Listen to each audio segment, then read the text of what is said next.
Hello and welcome to Audible River.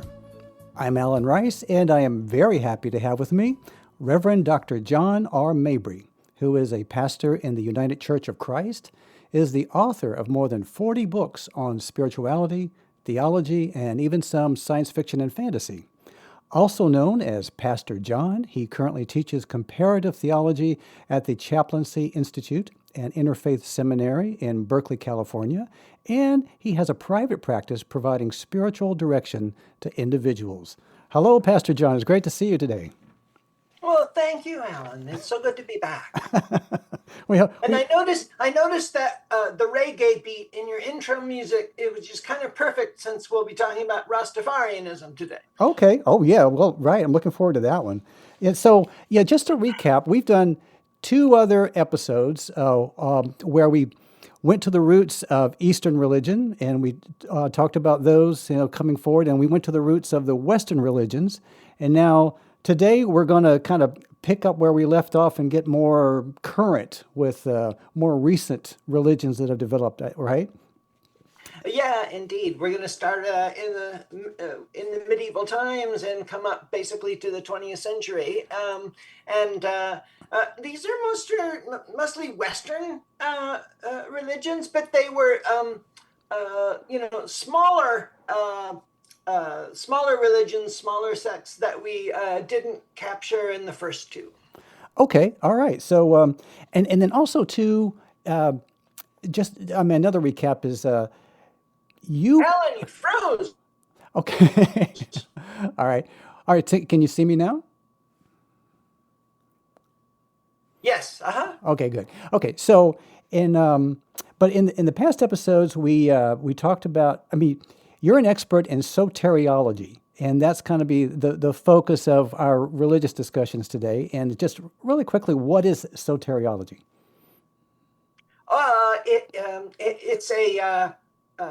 It's a $10 seminary word that basically means salvation. So as we talked about the first couple of times, religions, they don't fall out of the sky. They arise to meet a need.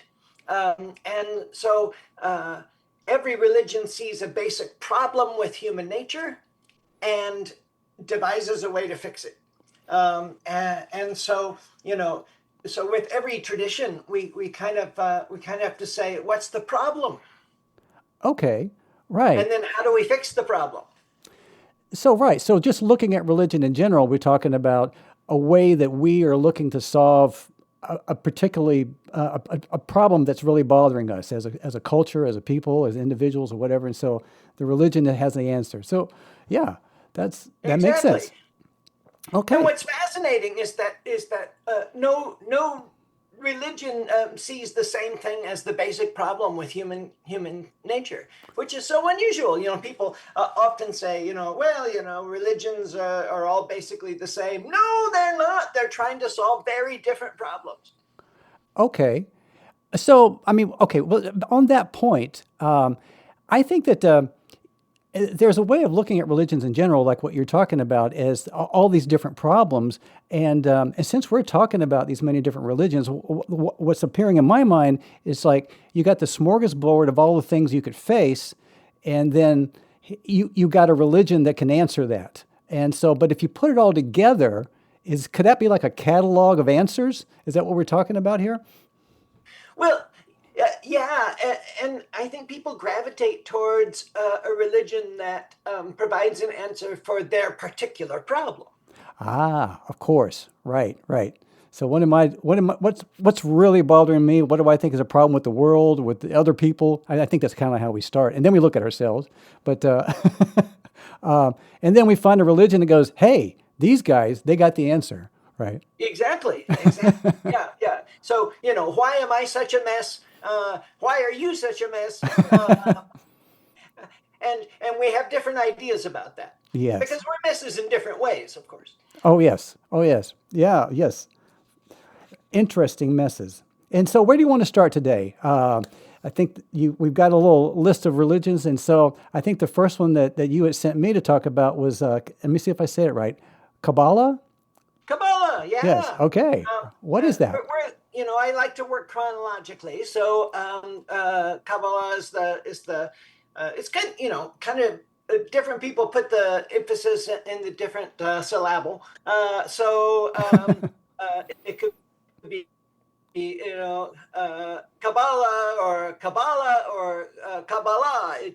And I tell you the truth, I go back and forth. So you never know what I'm going to say.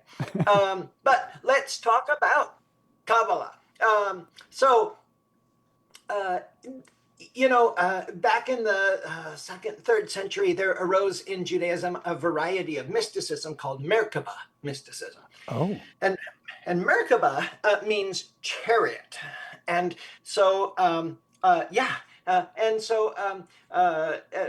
practitioners of Merkabah mysticism would, go into these states of religious ecstasy in order to ride on the chariot of God and to have the secrets of the heavens revealed to them.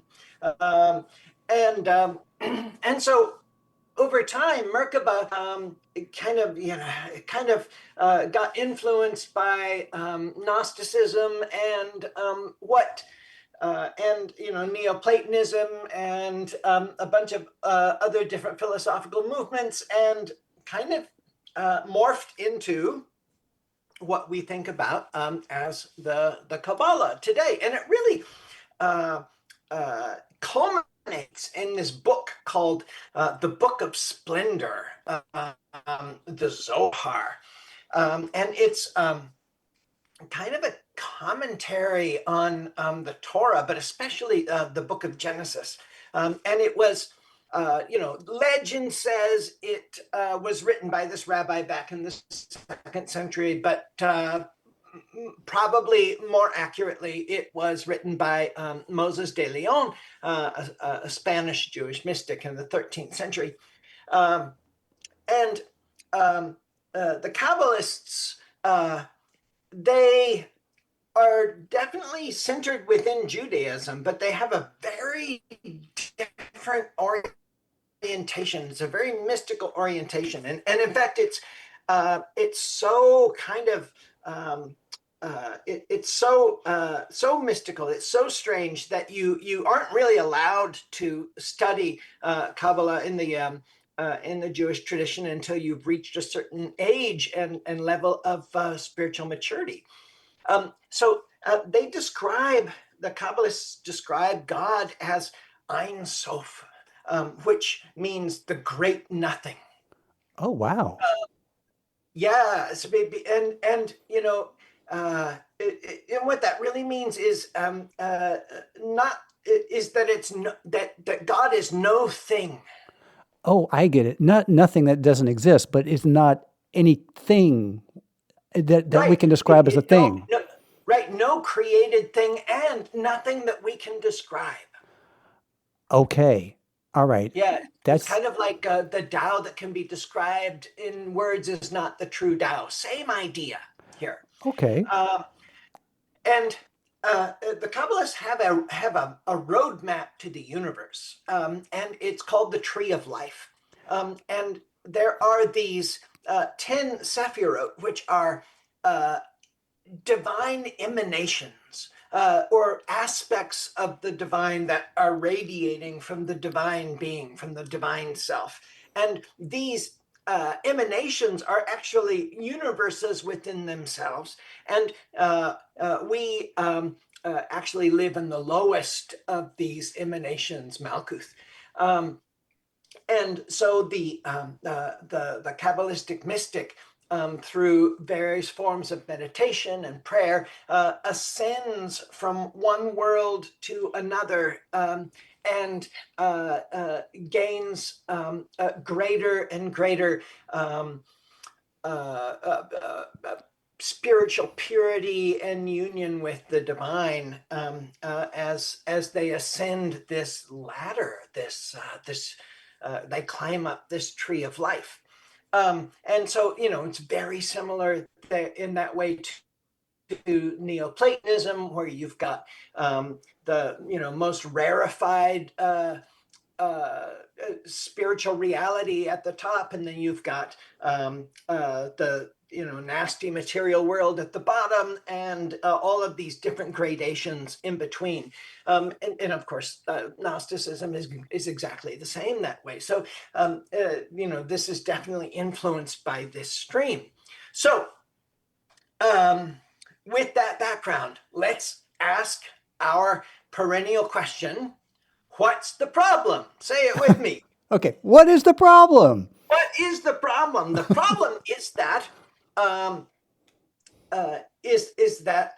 the cosmos, the vessels that contain the divine sparks, these vessels burst. And so all of these divine sparks fell into matter.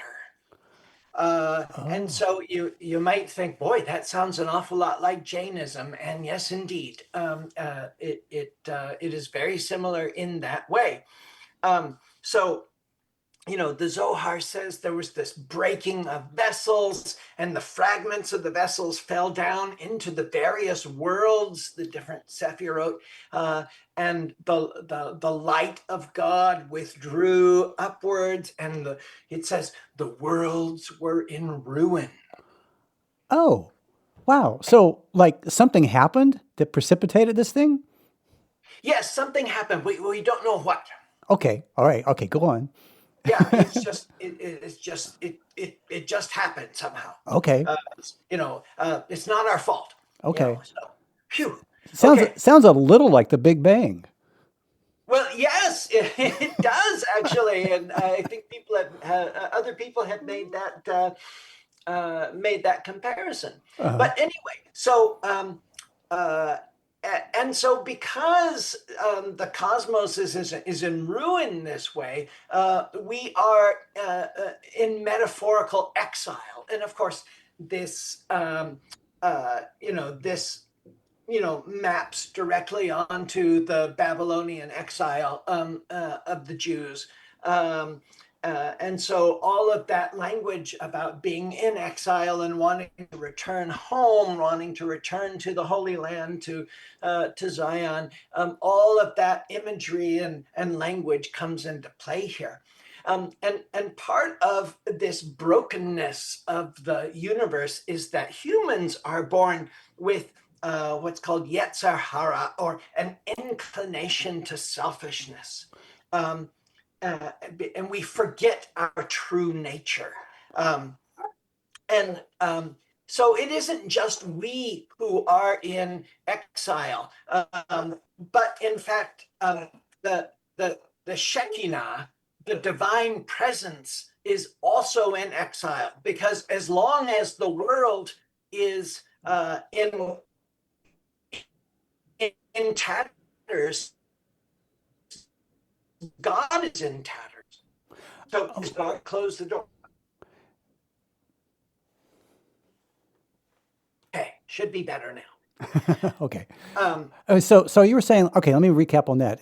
So the world's in tatters, we're in tatters, and God is in tatters. So everybody's in exile from each other. So we're like, it's like the spaceship exploded, and now we're trying to, find our way back to, each other, kind of thing. I don't know. I'm trying to visualize what you're talking about. It's a pretty powerful image, though. Well, it is a very powerful image, and it's also very mystical and very metaphysical. So it's kind of hard to wrap your head around it, which is why there's so much imagery in Kabalah, and all of it. None of it is literal in any way. It's all very evocative and so forth. So so that's the problem is the brokenness, the scattering of the divine sparks. So what is the remedy? You tell me. How do we fix it? The remedy is tikkun. Tikkun. Which is the remaking of the world. Oh. So this is the restoration of harmony. It's it's putting things back in order. It is both in the self and in the cosmos. So as above, so below. And so it's a personal it's a personal journey, to restore the wholeness of these vessels, but it's also a cosmic mission, to reunite all of these scattered sparks of holiness, and restore the unity of God, God's self, in fact. And the way you do that is through the performing of mitzvah, or good deeds. So Isaac Luria, one of the great Kabbalists, said, if you perform a mitzvah, you draw and you effect a reunification, not only in this sphere, but in the higher spheres as well.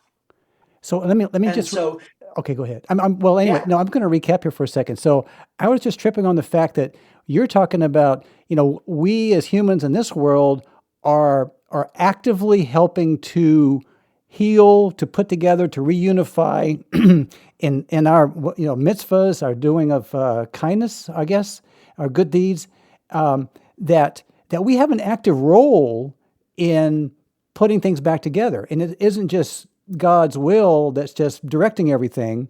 We're also putting our effort into it. Am I getting that straight? Yes, it's a collaboration with the divine to repair the world. Wow. Um, and because God is bound up with the world, we're repairing a broken God as well. Oh, wow. Well, this is sounding a little Jungian too to me, but and that's another thing. But this is, I never really. The thing is that I had studied some of these things kind of like tangentially, over the years, and reading about other things, but I didn't really get this clear picture of what Kabalah it is. Until just now. This is a very, very. It's a little exciting to think about that, actually, for me. Oh, it is. It's absolutely fascinating, and it's kind of it's kind of a mind blowing thing when you start to wrap your brain around it. Uh huh. And in fact, it takes a lifetime to wrap your brain around it. It's very complex, and it's an endless well of mystery, basically. So there's no end to it. Wow. Yeah, but somebody put a lot of work at a long time ago, putting together this map that you're talking about, the Tree of Life. And I do have some familiarity with that because, like like a zillion years ago, I was studying tarot, and I'm not even sure how accurate this is, but the idea was that the tarot, these cards represent, different aspects of this Sephira, you say, and then the connections in the tree are labeled as paths. And so I'm only bringing this up because it seems like there's very specific kind of delineation of what a spiritual progress is supposed to be in this tree of life. Yes, yes, very much so, very much so. And the system you were working with is Kabbalah spelled with a Q, which is Jewish Kabbalah, which has been appropriated by Christians. Yes, that would be me. And so, during the Renaissance, and kind of melded with esotericism, Western esotericism. So that's where you get the fusing of the tarot with the Sephirotic paths and so forth. That's not part of Jewish teaching. That's a Western occult overlay on the Kabbalah. Okay, but there is a relationship, and I mean that part is true. I'm right, but I get what you're saying, that the tarot isn't necessarily Kabbalah, but it was borrowed from that tradition. Am I understanding that correctly? The tarot isn't borrowed from the Kabbalistic tradition, but the thing about Western esotericists is that they like to shoehorn everything into one system. Okay, okay, And got so it. we're gonna take the tarot from over here, and we're gonna take this table of correspondences from this pagan tradition, and we're going to take the Kabbalistic tree of life from over here, and we're gonna mash them all together so that they all correspond to each other in some way that makes sense if we look at it cross-eyed. Okay, yeah, I think I'm guilty of that too. Anyway, so how what else? I mean, the Kabbalah. So how would you? I mean, are we at a place where we can sum this up, or what else would you like to say about it? Um, well, um, what's what do we get, is salvation in Kabbalah, is it individual or corporate? That's always a question that I want to ask, and it is it is both, because the individual is working the paths, is investing in this mysticism, but is expelling all of this uh, energy, uh, in kind of a way that's kind of reminiscent of um, the Bodhisattva in Mahayana Buddhism, because they're doing that not just for their own salvation, but for the salvation of the universe, for the repair of the world. Well, that seems like a more realistic. I mean, it isn't one or the other in my thinking, right? I mean, if you're going to be real about what's going on, you have to consider both aspects or every aspect you know about, right? That's from my thinking. So if you're doing something that's helpful, it makes sense that you would want it to help you and everything else, right? And that there's some sort of relationship, a recognition going on there. Uh, yeah, well, I think that connection is more tenuous in some traditions than others. Yes. Oh, yeah. Yeah. Good point. Yes. And we've talked about that in some of the other episodes. Exactly. Exactly. But in the Kabbalah, we can see that It's very associate clear. very clear, very clear, very cool. I love that. Yeah. So why don't we move on and turn to the one Eastern tradition, or it's kind of a tradition that straddles East and West, which is Sikhism. Oh, okay. Yeah. I'm curious about Sikhism. I don't know much about that. Uh, yeah, so Sikhism, emerged in the 15th century in the Punjab. And this was a time when uh, Muslim leaders were ruling this area of India, and so there was, you've got Hindus and you've got Muslims living side by side, and it's, there's kind of an uneasy peace between them. There's some intermarrying, but there's a lot of conflict too. Um, and there was a kid named Nanak, and Nanak, his dad was a Hindu, and of course the leaders of the community were Muslim, and so he was really struck by, well, should I be Hindu or should I be Muslim? Who's right? Ah. You know, and so he started, really kind of questioning, asking those annoying questions that adults really don't want to answer about religion from kids, because it's uncomfortable, Uh-huh. and people have different names for God and they're fighting over them. And why is that? It didn't make sense to this kid, and Nanak was one of those late bloomers. He was 30 years old and still being a shepherd, basically. And he was bathing in a river. And while he was in the river, he had this vision. And he came up out of the water and he said, "There is no Hindu, there is no Muslim." Oh. He he had experienced this revelation that God is one, and God is beyond any religious distinction, and that human beings basically have they're pointing in the right direction, but they haven't got it all right. Nobody has it all right, and so he basically stopped worrying about which dogmas were correct, and he just started loving God. And he started writing love songs to God. And he started traveling from village to village to village, singing these love songs to God. And he sang these love songs in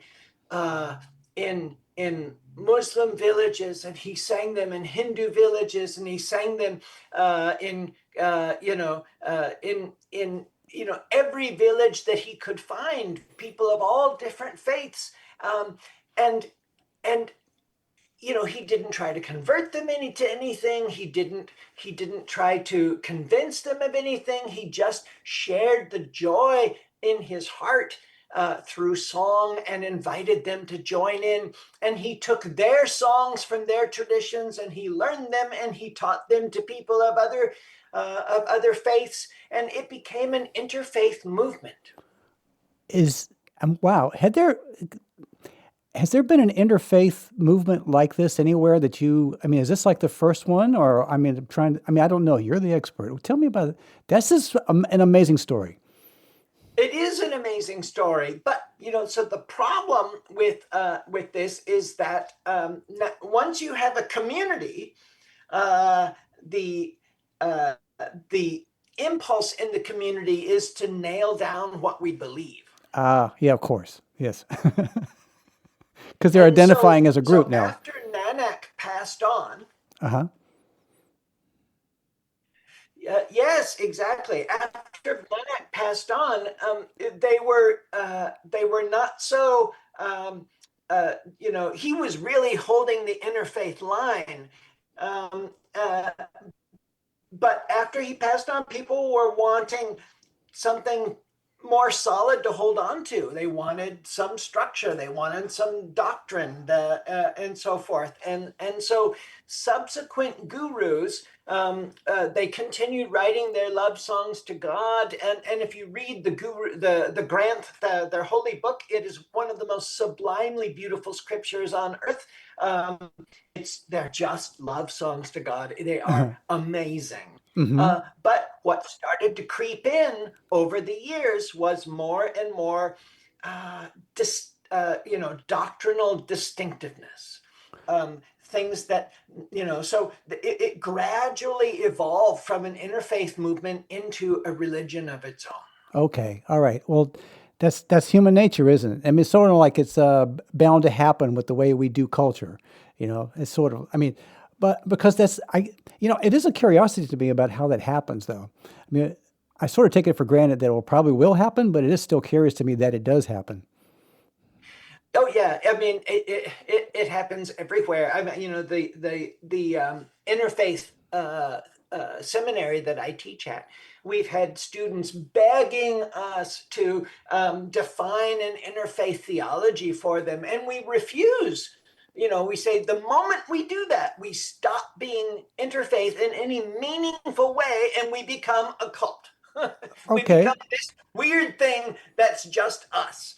And we don't want to do that. The moment we do that, we stop being a bridge and we start being an island.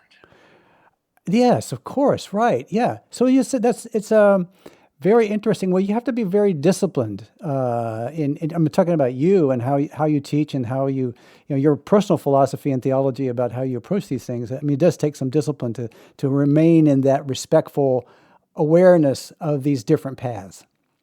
Exactly. And it hasn't been an easy line to hold sometimes. Okay. Yeah, but it's really easy to see how this kind of thing can happen. And I often bring up the Sikhs and the Theosophical Society as examples of how of interfaith movements that that congealed into a separate tradition. Yeah. It like you said, it is human nature. So, speaking of human nature, let's ask our perennial question: what's the problem? What is the problem, Pastor What John? is the problem? So, as Sikhism developed and developed doctrine, one of the doctrines that they developed was that the central problem with human nature is something called haumai, which means ego or pride Okay. or selfishness. Hmm. Um, and it is how am I that separates us from God and traps us into a cycle of reincarnation. Okay. And so because of how am I, we become obsessed by our ego, and we forget our divine origin, and we live in this illusion of separateness. Okay. Illusion of separateness. Okay. All right. So how is that? So but the salvation part. I mean, where do you? I mean, okay. So that's the problem, right? Yeah, That's that's the problem, that we have forgotten. It oh, isn't. The problem isn't really like sin. It isn't that God's mad at us. It's that we've forgotten, who we really are. The soul is inherently divine, and it has lost its awareness of its connection with God, its identity in God. And so, how do we solve this? So the remedy is mukti, liberation. And this is not, like the Gnostics said, an escape from the world, but an escape from the rule of the ego. escape from the rule of the ego. Exactly. Wow. Yeah. Exactly. So to be free from the tyranny of the ego, the ego's clutches and the ego's illusions. So that, I mean, that's a real freedom, right? And what you are emerge into is, you emerge out of the illusion of separateness into the reality of interconnectedness with all things, including God. So it's a real kind of waking up into reality kind of moment. Um, Wow. yeah, and you don't have to wait till you die in order to have this liberation. You can be liberated in this life. And one of the ways that you do that is by by immersing yourself in the divine name. And the divine name, it isn't something that can be said in words. The Okay. divine name is it's like kind of like the idea of the word in Christianity. It's the creative energy of the universe. That Oh. this creative energy is God's true name. And so to meditate on the name, to chant the name, the Satnam, the true name of God, which is always creating, always embracing, always sustaining all of the universe. That's one of the main spiritual practices.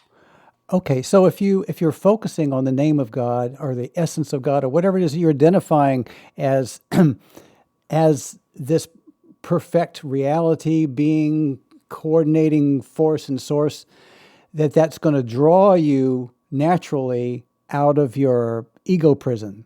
Is that the idea? I mean, so that you're not rejecting your ego, you are choosing a higher perception, reality. I mean, because Well, exactly. You are rejecting the illusion that the ego that you're rejecting the illusion that the ego is projecting. Oh, okay. And that is that it is separate from, that you are separate from other things, that you're separate from God, that you're separate, that we're separate from each other. Because what that illusion of separateness leads to is all forms of tyranny. It's selfishness and cruelty Yeah. to each other, to ourselves. I gotta say, this is a more recent development. I mean, okay, you're the expert. I just think about things, but it seems to me that this is a developmental aspect of looking at spirituality that, say, people 2,000 years ago maybe culturally were not ready for. They had, let's say, different problems, but now people, because I'm right, I can identify with this, me personally, in my life, and like, seeking this experience of the divine, liberating myself from unreality, that kind of thing. It feels natural to me. But then when I think about, when I like read the Old Testament, and I'm going like, oh man, these people were messed up. I mean, the things that they were worried about. I mean, wow, that was a hard life. So I'm just thinking about how these beautiful, beautiful, liberating ideas seem to me only something that we are ready for as more evolved people. Does that make sense? Yeah, yeah, but I think that it's not really fair to compare traditions developmentally, because if you look at where the people of the Punjab were in 2000 BCE, there was some similarly primitive ideas there, and also within Judaism, just as we've just seen in Kabbalah, that Judaism itself evolved into more and more uh, uh, well, what am I looking for? Subtle forms, Subtle forms, right, right, right, right. So, okay, I love this. So Sikhism, okay, we're looking for the divine, letting go of our ego. But they have, I mean, there's the chanting, or that or prayers, or whatever they do in ceremony. That's the main practice of the religion. Would you say, or it's so interesting. If you go to a Gurdwara, which is the Sikh spiritual community, one you know um, uh, you will see the holy book in bed. Mhm. Right. So there were there were nine gurus, human gurus, and then the ninth guru said, okay, so the tenth guru is going to be the book of hymns that all of the other gurus have written, Oh, okay. and so this book is now the guru, and so every night they put the guru to bed, and every morning they wake the guru up, and they actually lay the book in bed, and then they take the book out of bed in the morning, and the main practice is singing love songs to God. Wow, that sounds beautiful. Yeah, so if you go to a Gurdwara service, it's all basically singing. I love that because I really feel like I mean I have I have a friend was just talking to me about this, about how music really connects him with spirituality. Like I mean, because I mean, I'm just bringing this up because he said he wasn't raised in any kind of church, and didn't have religion growing up. And the way that he is, I mean, and then now he finds himself a spiritual person, but he's particularly inspired by religious music, and how it makes him feel. Yeah, Yeah. exactly. Very similar. Uh-huh. And the other major practice, is feeding people. If you go to a Gurdwara, make sure that you are hungry, because they are going to feed you well. And and they'll feed anyone who comes. Wow. That's, You oh, know, so at the Golden Temple, which is the main holy site of the Sikhs, uh, uh, it's in Amritsar. They feed a couple 100,000 people a day. what? Wow. That's a lot of people. That's a lot of food. Yep, it sure is. Yeah. So, but the people of I mean, what do you call it? I mean, it's not a church, it's temple, or what do you call the spiritual community? What's the name for that?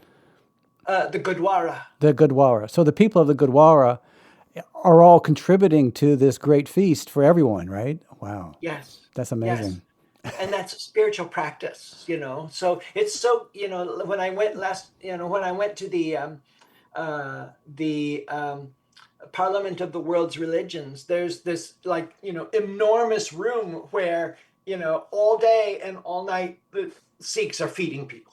You don't ever have to go and pay for a meal. You can just go and let the Sikhs feed you. Wow. Because for them, it's a spiritual practice. Exactly. Wow. And so, I mean, I got to feel like that. And if you accept that food, you're accepting that whatever they're putting into that, the intention. I guess I'm a little, that's a little mystical, maybe airy-fairy to some people, but there's a communication of love and giving that comes with receiving that food, I imagine. Exactly. And there's no, and if you do away with the illusion of separateness, there's no difference between feeding you and feeding me. Okay. To feed you is to feed myself. Right.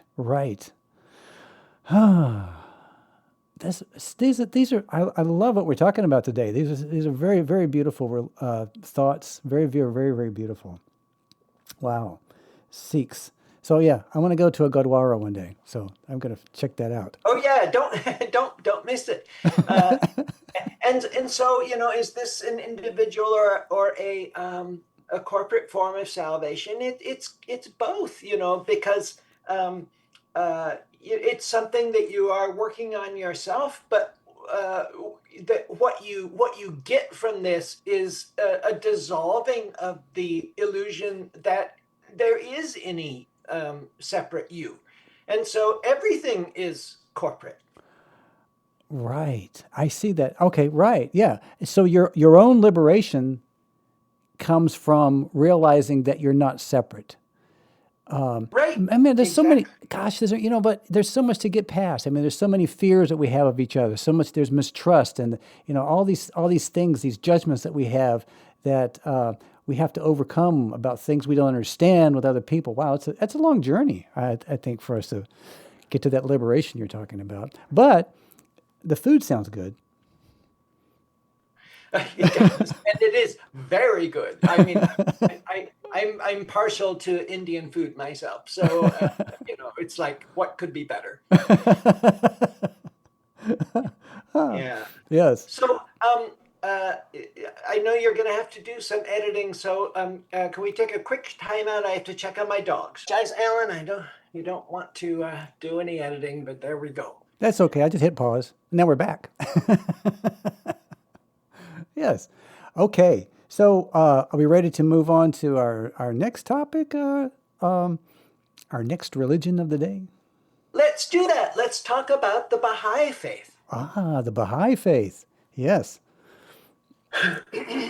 So, the Baha'i Faith uh, is an offshoot of Shia Islam. It starts around the middle of the 1800s, and there's this movement in Persia, which is like Iran today, and there was this young guy. He was a merchant, Sayyid Ali Muhammad, and in 1844 he declared that he was the Bab. The Bab. The Bab, which is an Arabic word for gate. Oh, okay. All right.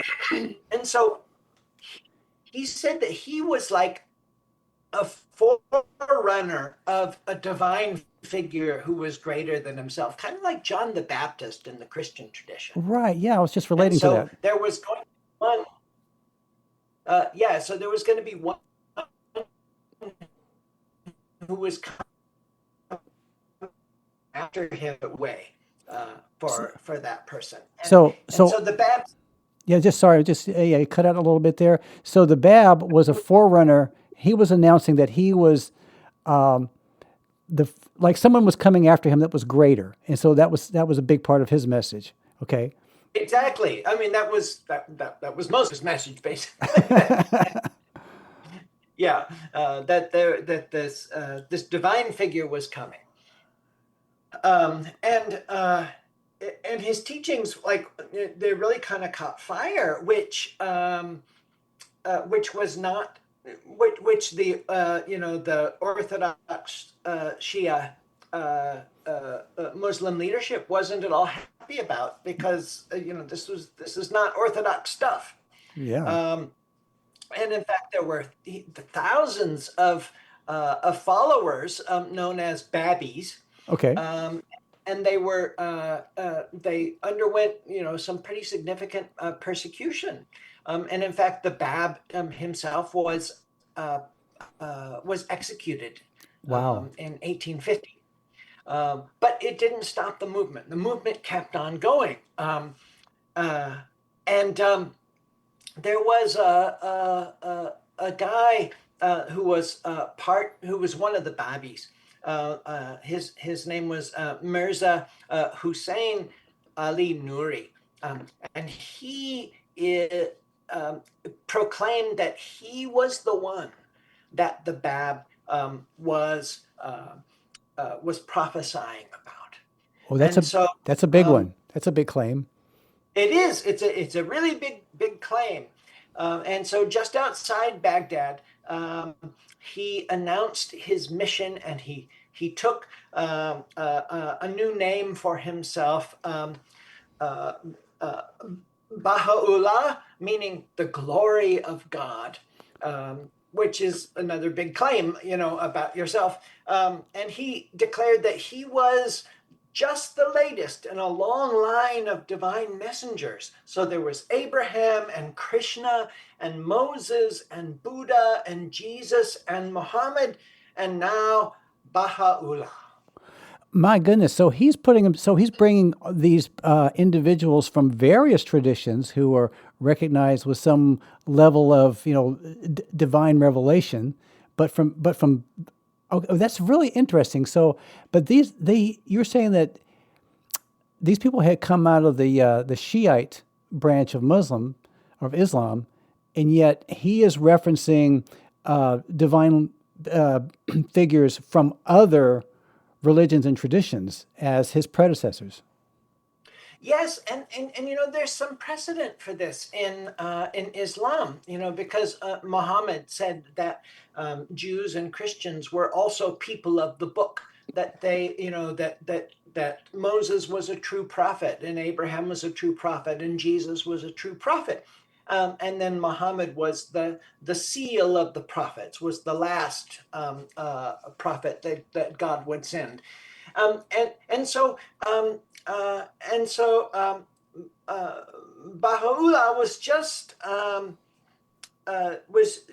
kind of expanding the field of prophets, and drawing from Eastern traditions as well, saying all of these were true prophets, and culminating in myself. Wow. So, what else did he have to say? Because it sounds like a pretty big lead up to something. Well, what we could ask, what's the problem? Okay, let's start there. What's the problem, Pastor John? Yeah, what's the problem? The problem um, is a neglecting spiritual development, and a disconnection from God. And so humans are born, um, with a noble spirit. They have a spiritual nature and a material nature, but the material nature is often in control.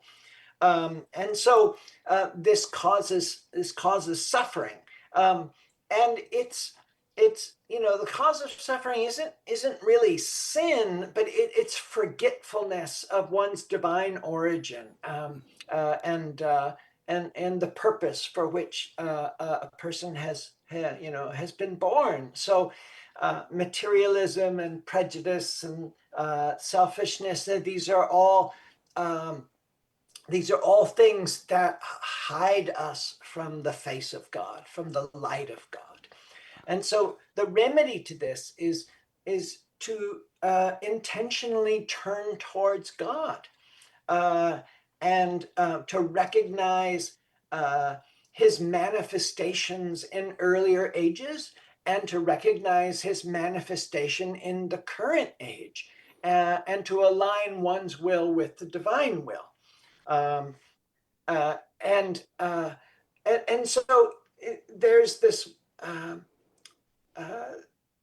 there's this spirit within the Baha'i faith that that all religions are paths to the divine, and theirs is just the most recent, but they're and they would consider the best, but all of them are valuable and valid paths to the divine, and so it's the disconnection and the infighting between religions that is part of the problem with human nature that Baha'u'llah wanted to solve. He wanted to basically create a religious container that was big enough for everybody. Wow, that sounds like a big job. How did he do? Well, he spent most of his life in prison, or exile, and so he,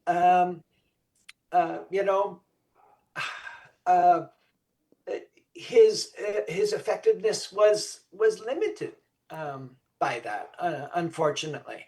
So he wrote a lot of letters to world leaders, and he wrote a lot of what would become Baha'i scripture, emphasizing the oneness of humankind and universal peace, and the harmony between science and religion, and started this worldwide movement. Have you ever been to a Baha'i temple? I have not, but I've had friends who were of the Baha'i faith, and I really loved their very, very inclusive attitude towards life and other people and philosophies and religions. And it just seemed like I remember the first time I came across a Baha'i idea was I was in college, and so there was this young woman that was showing me a flyer. She said, "Oh, I'm so excited about the Baha'i people." I said, "What is that? I never heard of that." But in years since, I've just come to recognize them as a pretty cool organization from my very, very limited outside perspective. But so far, yeah, it sounds like a group I would be interested in hanging out with. No, yeah. And they don't have any clergy. Okay. They're mostly organized around study groups. Oh, And so they mostly meet in people's houses. But there are these temples to which people go that are kind of stand as monuments to oneness. interesting. So it's about the oneness. That's really the main message, or of the Baha'i. It's like that we're one people. It's like all religions, all people, all cultures. See, I love that. That's a beautiful, beautiful philosophy, and but now the theology there. So I think that you also mentioned that another. If you look at the religious aspects, the practice is about looking towards God. Is that what we're talking about here? Yeah, like looking towards whatever we regard as God, or the whatever you want to talk about that. But that by doing that, by turning in that direction, we are somehow healing and perfecting ourselves in that effort. That am I getting that kind of right? Well, I think there's more of an Islamic flavor to it still, in that what one wants to do is to submit one's personal will to the divine will. Okay, all right, okay. Well, that makes sense because that was a major root for this this emergence. It came out of Islam, and so in Islam, yeah, submitting to the divine is a very well because the divine knows what's supposed to happen, and so you can't go wrong there, right? So, Right, exactly. I mean, the word Islam means submission. oh, So, does it? Okay, okay, all right. I should have remembered that, but yeah, that makes sense. And I totally get that. That there has to be. I feel like that. In any spiritual practice, there has to be some element of submission in order to have a real spiritual experience. That you have to. There's an allowing. Maybe submission to me is not totally the right word, but it's more like allowing. But you're allowing this experience to be in you, and you're not going to fight it. You're going to accept what it is and learn to be with it. But in Islam, it's a step further. It's submission, where you're like totally letting go of your own will. That the sort of thing. yeah, and letting go of your own pride. Hmm. I mean, pride is one of the major obstacles uh, in Islam. Um, but I think you also see that in the Baha'i faith, because uh, but it takes the form of national pride Oh, or religious pride. That it's like, oh, our tribe is better than your tribe, and so we don't. So we become blind to our essential oneness. Uh, oh, I see. And that's the problem that they're solving. This identity with large groups that separate us. Got it. Okay. All right. Well, that's important distinction to understand about the Baha'i faith. Got it. Interesting. yeah. And so this salvation is individual and it's collective. Every soul is responsible for its own spiritual development, but the transformation of society is not, is inseparable from a person's spiritual growth. So it's the Baha'i community is trying to set itself up as, kind of a model for the harmonious human future. Oh, I see. So they're interested in developing a better world. Uh, Absolutely, they right. want a global, you know, a global uh, manifestation of unity and diversity. Well, I mean, I love that too. I mean, that's a really admirable goal. I think that, but though, I think obviously some people would, they're afraid of anybody who wants to make it all one thing because, like, oh yeah, so now you're going to be in charge. But maybe that's not the real message there. That's maybe some people's fear. I mean, if it's really actually inclusive and allowing everyone to share, that's a good thing. But if they were like, you know, we got to all like, pray and talk and do the same thing, that's not what we think we're signing up for, right? Exactly, exactly. But uh, but there's, again, you kind of see this tipping from from being an interfaith movement into being a religion of its own, because there's of course a preference for the Baha'u'llah's preeminence as a prophet. Oh, I see. So whatever other religions say, okay, that's good. We'll take that under advisement, but let's see what Baha'u'llah said. Yeah, right. Exactly, exactly. Okay, I get it. Okay. Well, that makes sense, you know. And again, I understand the whole interfaith movement turning into religion. You know, I think that personally, that's kind of where, you know, as far as finding, okay, maybe we'll talk about this later, but but this thought occurred to me. I'm gonna go ahead and say it. You know, before, as we were talking about these different religions, thinking about me personally in my life is that I honestly feel like true religion doesn't have a tradition, doesn't have a theology, doesn't have that true religion is every person's experience. Um, and and by getting together in groups, we're looking to validate our own experiences and to be, you know, recognized and somehow get support. But that the real religion is how we're growing in that connection to divinity, um, whatever we call that, and it happens inside each person. You know what I think what we're seeing is a distinction in the past 30 or 40 years between the concept of spirituality and the concept of religion. Okay, That spirituality is what you were describing there is the lived experience of God, there you uh, go. the lived experience of the divine, where religion is, kind of uh, uh, uh, the collected rituals and scriptures and rules and institutional manifestations of somebody's lived experience of the divine. Yeah, that's what I get And too. Is what that it's usually one person that sets it up, or it's modeled around one person's experience, right? I mean, often, you know, it's like, oh, the leader, they get to, you know, dictate things, and then so, um, yes, I mean, I haven't studied this to the degree of you have, obviously, but as somebody who is deeply curious about finding my own path, these things all come to mind. So the Baha'i faith. So do we have more to talk about with the Baha'is right now, or do you want something else? No, I think that's about it. They're really very focused on world peace. So I love that too. This is beautiful. I love, yeah, world pieces. I mean, why don't? Well, anyway, that's another story. So, what are we going to move on to next, Pastor John?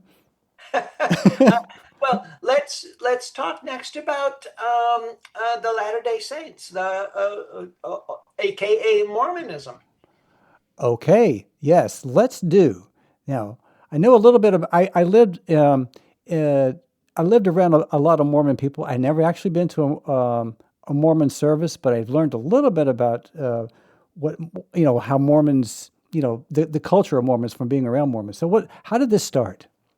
Well, it started with a young man, a teenager named Joseph Smith, who lived in upstate New York, a town called Palmyra, um, which I have been to. It's a great it's a great it's a great trip to go there and see these sites from Joseph Smith's early life. Um, and So the problem that Joseph Smith saw was a very deeply personal problem. So Palmyra um, is located in what was called district. It's, And the reason it was called that is because there were all of these evangelists coming through and just holding revival after revival after revival. And, there was all of this spiritual energy, and it was just, it was burning people out. So this was the burned over district because people were just sick to death of all of these evangelists. But the thing is, I mean, you have to remember that this is before television, and so to go and hear an evangelist was your evening's entertainment. That was something people just did, whether you agreed with them or not. It was always a good show. yeah, I understand that part. There would be music.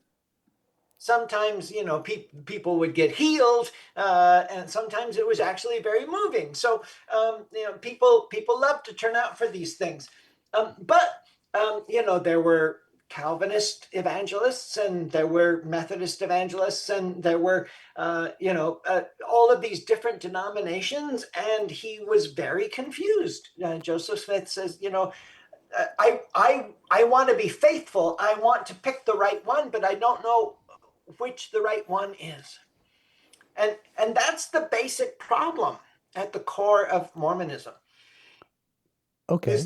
Is that Christianity has splintered into all of these different movements, none of which resemble the church that Jesus founded.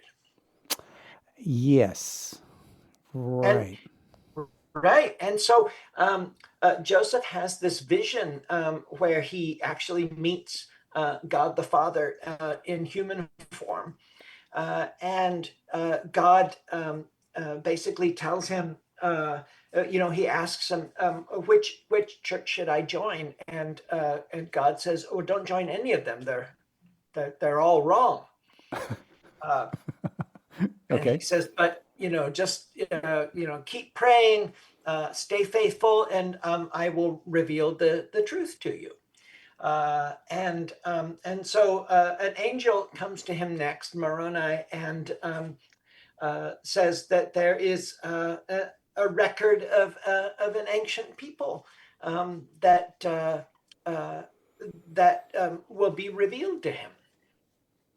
And so, lo and behold, eventually, after many years, he is able to retrieve this record, and it tells it is basically a third testament.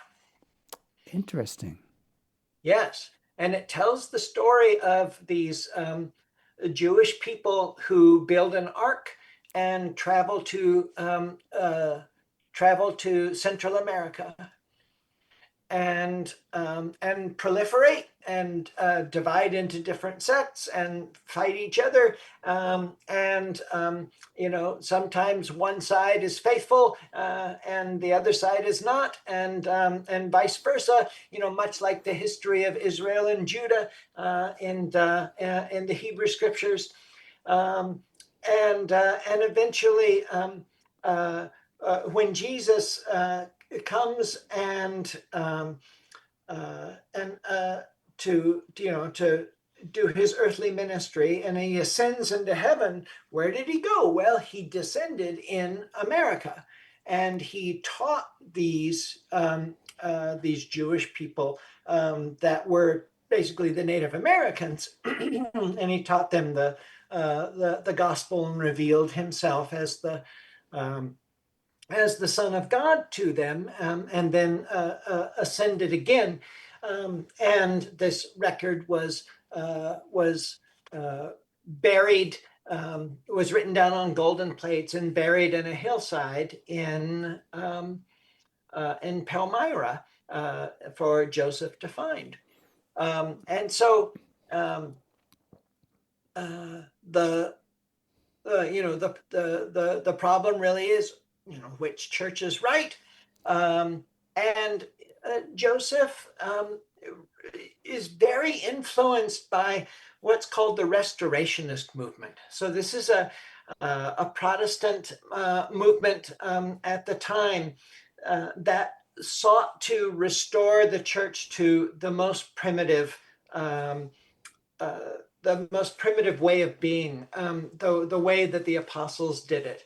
And so you've probably heard of the Disciples of Christ, the Campbellite movement, which came out of the Campbellite movement. The Church of Christ also came out of the Campbellite movement.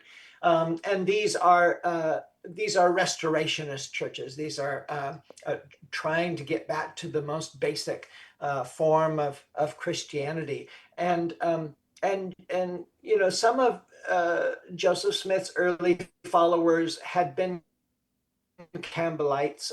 So there's a lot of crossover there. There's a lot of influence. He really is part of that stream of trying to discover what the earliest church was, and then and making the contemporary church conform to that model. Well, this seems like a very, very, very good and noble intentions there. I mean, what you describe is like getting back to the original. I mean, like he had this experience of like all these, these different evangelists confusing him with not knowing what was right, and then God appears and says, "Don't pay attention to them. I'm gonna set you up with some information that'll get you straight." And then he's starting his own religion, right? Is that what's happening here? He's got followers, and so after he gets this material, so what though is the basic? I mean, okay, what is the problem, Pastor John? I mean, so I'm seeing the problem is like you got too much information. It's like doesn't seem like it's accurate. So you're trying to get some clarity about what's true, and so you have this revelation. But I'm just wondering about like the spiritual import, the message. What was the actual message of this new teaching? That's what I want to know. Well, it really is that restorationist impulse that all of the other branches of Christianity have become corrupt. Mm-hmm. And to be truly faithful, you need to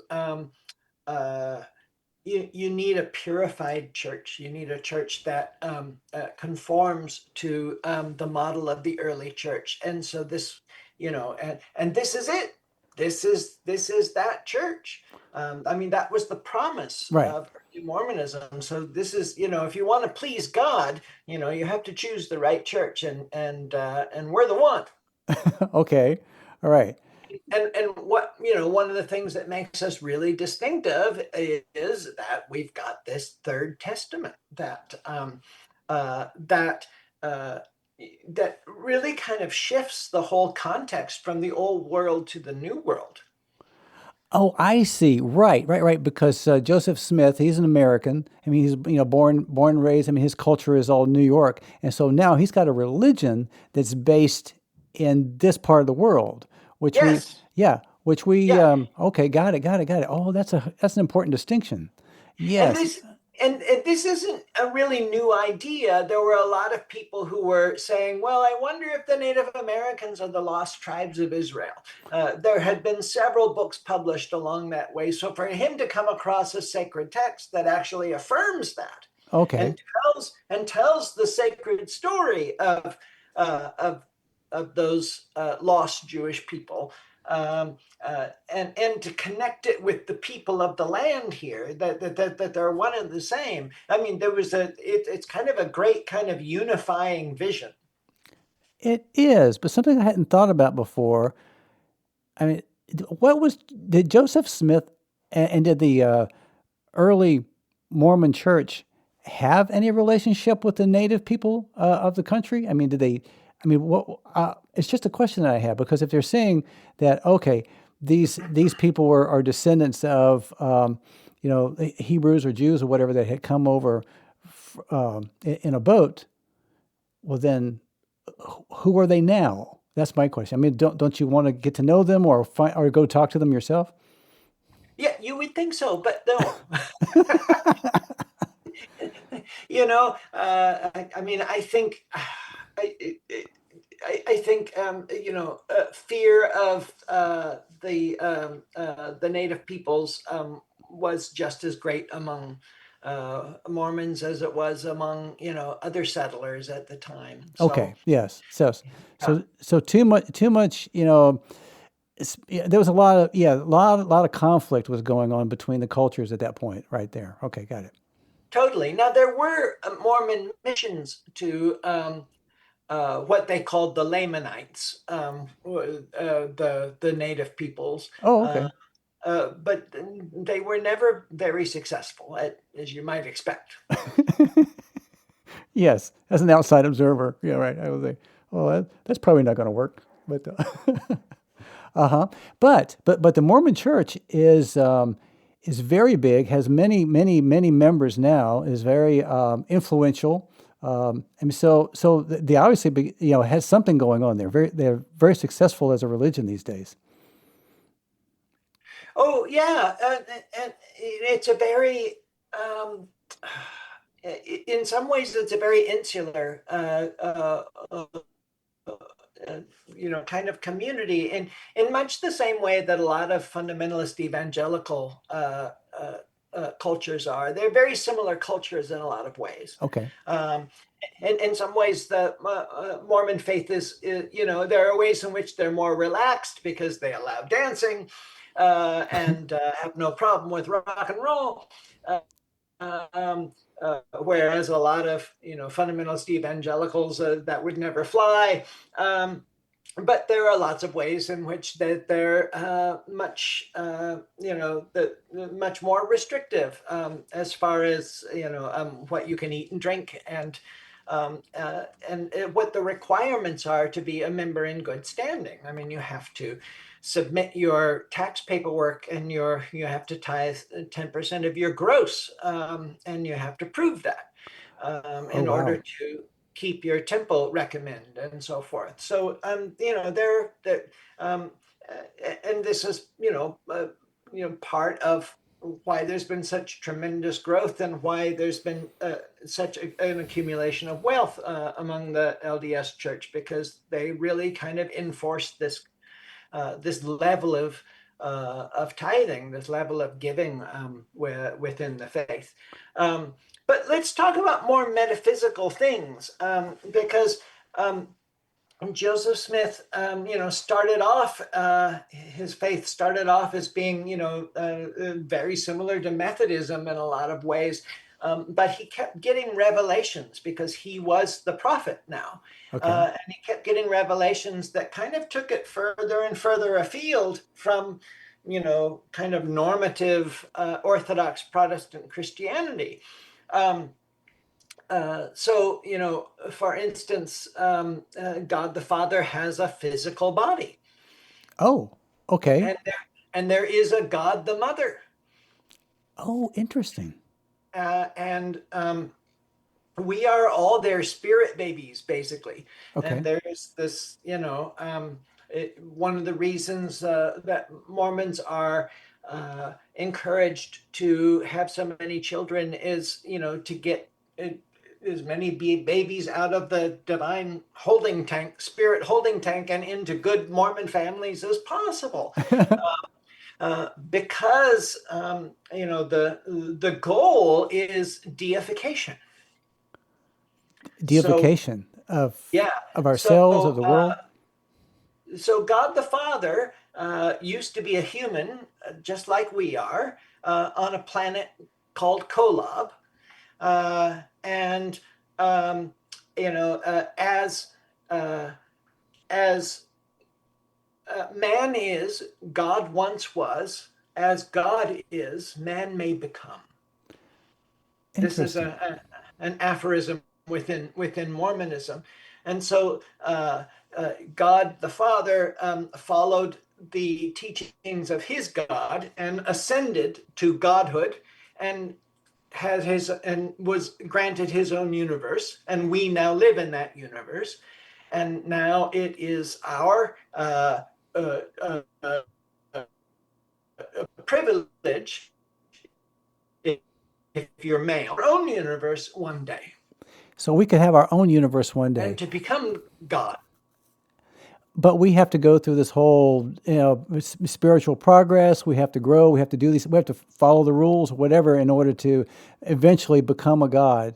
I mean, obviously, there's a lot more than just this life involved with doing that, I would think. I mean, because I don't see that happening here. So they must have much more to say about what happens when we die, right? Well, yes, and this is one of the places where Mormonism is very humane, because there's no hell in Mormonism. There's 3 levels of heaven. Okay. So there is the first level is the terrestrial world, and this is where basically non-religious sinners go when they die, and it's not bad, but it's not the best neighborhood. Okay. But you always have an opportunity to hear the gospel and move up. So the second level of heaven is called the celestial kingdom, and that's where faithful people of faith who are not Mormons go, and that's actually a very nice place. So not a bad not a bad gig. And you can continue to move up if you want to. And then there's the celestial kingdom, and that's where faithful Latter-day Saints go when they die, and that's where you'd continue to evolve into your godhood. And the thing about the emphasis on family in Mormonism is so important because being family is a forever thing. When a husband and wife are sealed in the temple, that sealing is for eternity. It's not just for this lifetime. Oh, wow. So there is no divorce, I guess, in the Mormon church then, right? I would Uh, guess. well, divorce is a sad reality Uh-huh. of a world that's less than perfect. Got it. So it happens, but the ideal is a family that endures through eternity. Wow. Wow. Those are some pretty big concepts. I think that Yeah, the most interesting part is this continuing ascension through I mean after this life or whatever indeed. that spiritually you have the potential of reaching divinity yourself, of becoming a divine being yourself. I that's I'm not sure that has this concept appeared in any other religions, or maybe like Hindu. I don't know, or the Buddha. See, they have like Buddhahood, which is not quite the same thing. This seems like a new concept to me that's coming along in the Mormon Church. Uh, well, it's it's very similar in some ways to Neoplatonism and Gnosticism, where you are, through your spiritual practice, ascending higher and higher Okay. into more and more rarefied spiritual states. So I think there's some precedent there. But I think there's also a lot of influence of Freemasonry, where you're rising through the different grades. And I think that was very influential in Joseph Smith's understanding of how spiritual development takes place. And of course, Freemasonry is definitely influenced by Gnosticism and Neoplatonism. So everything is, those connections are all really there. But something that I think that's very interesting about Mormonism is the doctrine of God is very different from Orthodox Christianity. They are not Trinitarian. They're not Trinitarian Christians. They recognize God the Father. They recognize Jesus, His Son, and they recognize the Holy Spirit. But they are not three persons who are one God. The Holy Spirit is some is an entity that God sends in order to do God's will. And Jesus is God's son, like physical son, and is not God in the way that God the Father is God. And in fact, Jesus and Satan are brothers. Okay, in the Mormon Church, in the Mormon teaching. Okay, all right. Well, I mean that kind of makes sense. I mean that they would have like Yes. similar origins. Hmm. Yes. Yep. And there's a story that when God the Father was kind of planning out his universe, he was sitting around the kitchen table with Jesus and Satan on his planet Kolob and saying, so I want people to fall so that they, have moral choice and so forth. But I need a plan for redemption. What do you think? Do you have any ideas? And Satan came up with a plan, and Jesus came up with a plan, and God the Father liked Jesus's plan better, and so Satan got really pissed off and decided to, become the antagonist in the story. So that's the way that happened. Um, uh, but there's this, I think the doctrine of exaltation is, one of the most important things, and in it is to become more and more godlike. More and more godlike, and then that is sort of an impetus for us to be involved with the church, for us to do the practices, for us to have our attention towards this. This is our eventual goal and the reward that we get for taking this path. I see. Yes, but the problem with that is that they're not very tolerant of dissension. So it can tend to be a kind of a high control religion, because you want to give people freedom, but you don't want them to get too far out of line, and people don't want to get too far out of line because they really want to work this exaltation thing. Got it. So I'm kind of thinking, like, the more I learn about human psychology, like that kind of organization can probably work really well for certain kinds of people, and That's right. and That's not good at all for others. Okay. Yep. Right.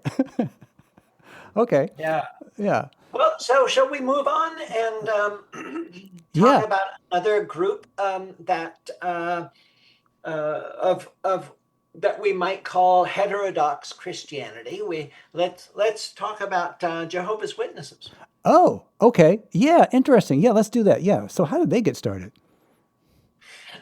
So in the late 1800s, there was a young man named Charles Taze Russell, and he was starting to question some of the teachings that he had received. It's like, he wasn't sure about this hellfire thing. He wasn't that sure about that the soul was immortal. He didn't know what he really thought about the Trinity, and he suspected that the churches of the day were really getting everything wrong, and so he started his own Bible study group, and actually the entire faith emerges from this Bible study group. And Bible study is still the core of the spiritual practices in the Jehovah's Witnesses, or what they themselves call JWs. So, and so he starts this magazine called Zion's Watchtower, and the Herald of Christ's Presence, which is quite a mouthful. So it gets shortened to the Watchtower over time. So you've probably seen people handing out Watchtower magazines on the street, and a big part of the practice in the JW faith is getting the magazine Bible study groups. That's a big part of the faith right there. So the magazine isn't just the mouthpiece or an organ of evangelism. It's really central to the faith. I mean, back up there. You cut out a little bit. So the magazine gets people to study groups. Is that what you said? Or so it's about getting people into study groups. Did I get that right? Yes, well, there are, Sunday services and so forth, but there are all of these smaller groups that get together and study the Watchtower. Oh, okay. Or they use the Watchtower articles in order to guide them in their study of the Bible. Got it. Okay.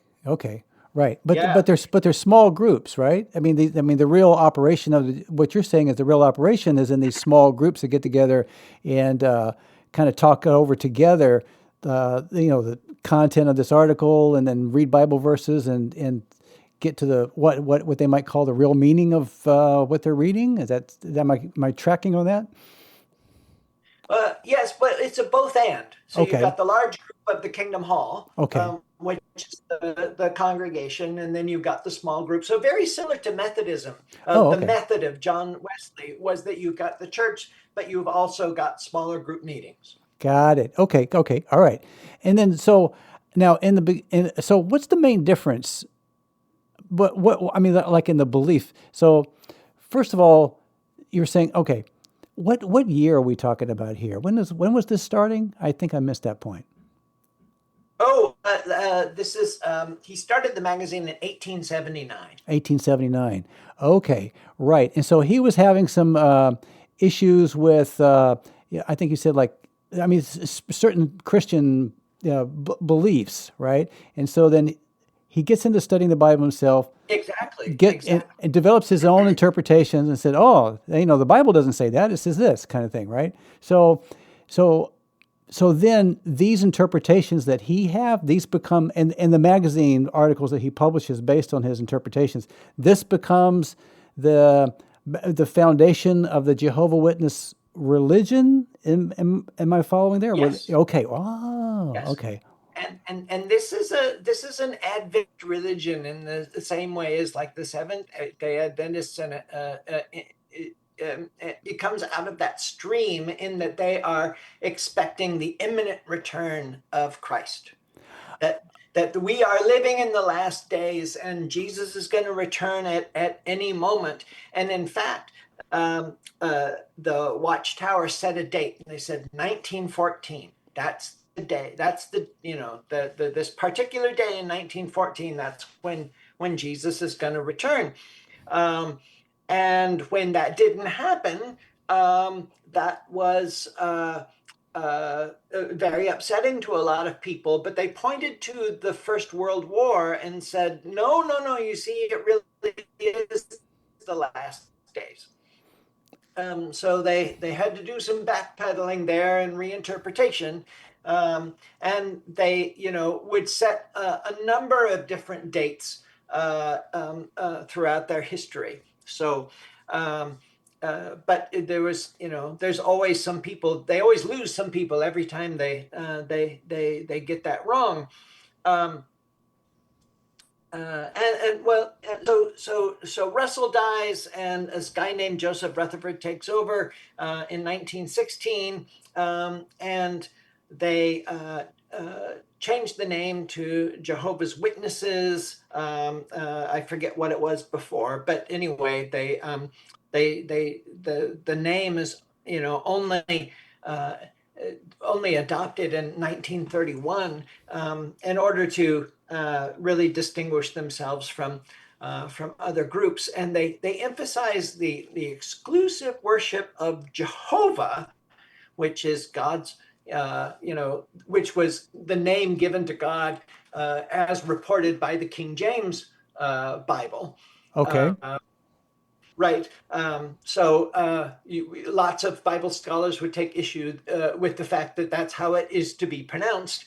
And in fact, Jews would say you shouldn't pronounce it at all. But nevertheless, that was the religious culture. Um, but let's talk about the human condition.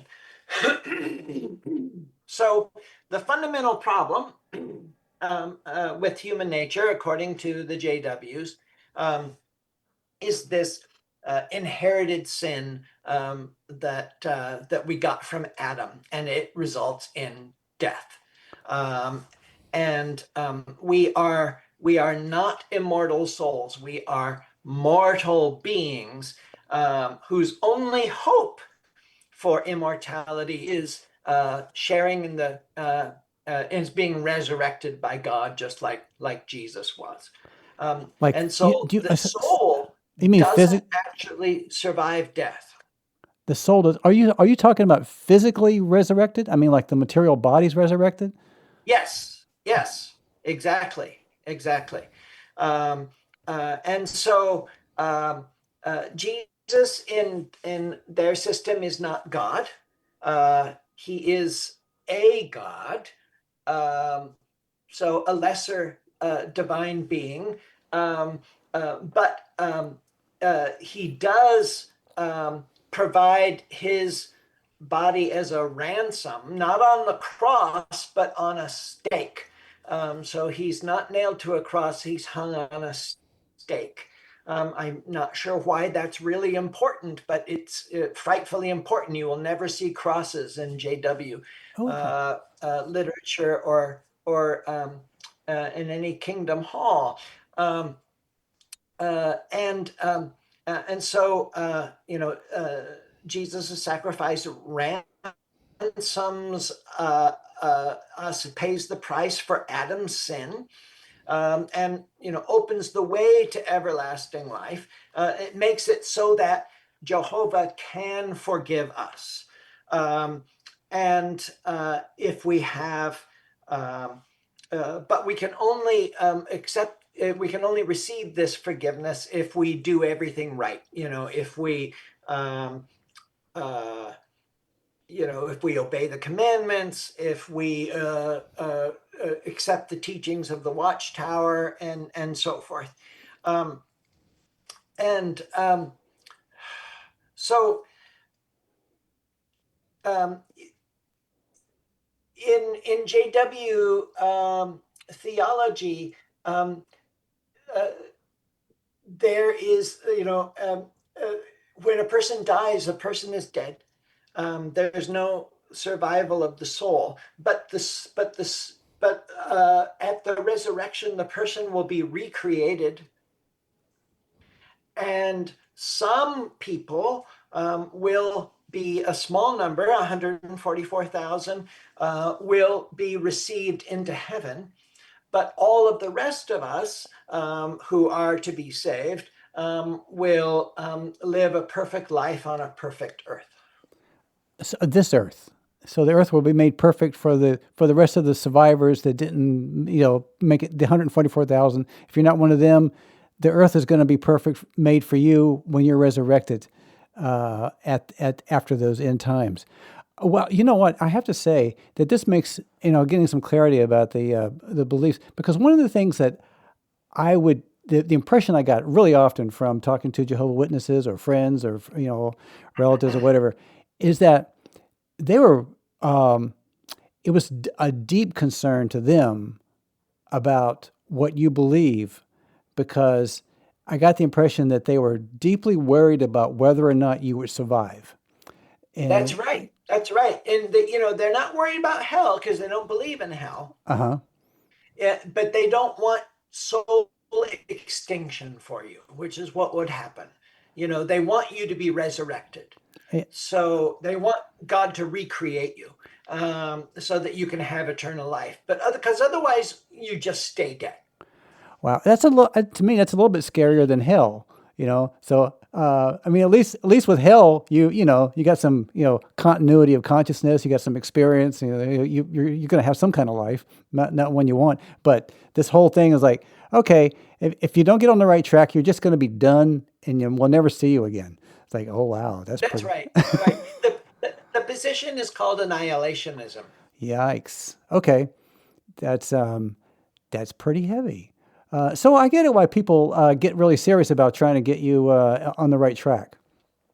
Well, exactly. And part of being a good JW is a constant effort towards evangelism. Right. So you are required to do a certain number of hours of evangelism every week. Because you're literally, and in this belief system, you are literally saving people's lives. Yes. Okay. Wow. That's a big thing to believe that you're doing. It's a big responsibility to take on as a person in this life. I mean, to have that, place that importance on what you are doing and talking to people, that you're. Well, and that's the upside. The flip side to that, the downside to that is if you don't do that, then you put your own survival in peril. Oh, okay. Oh, I see. So there you go. That's even, it's a huge motivation there. Right. So if you don't go out to try to save other people, you may not survive yourself. Right. Okay. Yes. But I think that, the people that I've known who are a Jehovah Witness, it seems like once you're embedded in that belief and in that church, people tend to stick with it. I mean, like, I know people that, once they change, it's like they stay Jehovah Witness their whole life. But I know lots of other people who are like, grew up in the church and said, I'm out of there, no way. But it seems like, on the opposite side, the people that convert into it, it's something that is deeply held as a belief for life. Yeah. Right. Mm-hmm. Oh yeah, they can be pretty hardcore. Yeah. Hey, Alan, I'm recognize we're coming up on 2 hours here. Well, yeah, I was just going to say, Pastor John, like, yeah, we've spent a lot of time talking, and like, I mean, maybe we need to like, go take a break or something, and leave the rest of our discussions for another episode. But this has been wonderful. I've learned a lot today, in these things we've talked about, and we're coming up into the what do you call it? The 20th century now, I think, on our next episode, talking about more the true modern religions, I guess you would say. But I would just wonder if this period of religions, would you have a way of like, we talked about Kabalah, the Bahá'í, Mormonism, Jehovah Witness. How would you describe a commonality in these religions that come up during this more recent time? I think that a through line that you can detect is the desire to get it right. Ah, okay, that resonates. Too many options. Oh, wow, that's something I can identify. Oh, yeah, that seems like a really important, because people want to know the truth. Right. Yes. Yes. Got it. Well, Pastor John, and there's a sense in which choice is suffering. Yes, I know. Yeah, when I go to like buy some barbecue sauce and there's 50 brands, I'm suffering at the store. That's right. That's right. If there was only one, it would be easy. Yeah, right? I just grab it and I go, right? Yes. Okay. Well, so I think there's this desire to identify the one, and I think that's a big one. Yeah, that would be, because what a relief to know that you finally found the one truth. I mean, that's something. Exactly. Oh my God, I can stop looking. My God, I mean, but I can just go with this, and I feel good about life, about myself. That's what we want to be able to do. Yeah. And that's like, and because we're in this world where, as time goes on, people associate more and more with each other. We learn about different cultures. There's more and more communication with these different ideas. Travel between different parts of the planet. That these choices become more evident and more part of everyday life, right? And I guess that's what we're talking about here. That's how I'm. Exactly. Yeah, got it. Okay. And that. And it's, when, steam travel began and people started, it became kind of a normal thing to travel to different countries, that this anxiety really raises up, and this desire to find out what the real truth is really comes to a head there. It's an honest concern. Yeah. It is. Well, Pastor John, I always love our talks. We're going to do this again. We're going to keep going. So let's keep at it. We have so many more to get through. Okay. All right. And that is all for this episode of Audible River. We greatly appreciate our listeners all over the world, and wherever you are on this wonderful planet, we'd love to know what you think about our podcast. So please email us at audibleriverpodcast@gmail.com and let us know what you think. Thank you for listening.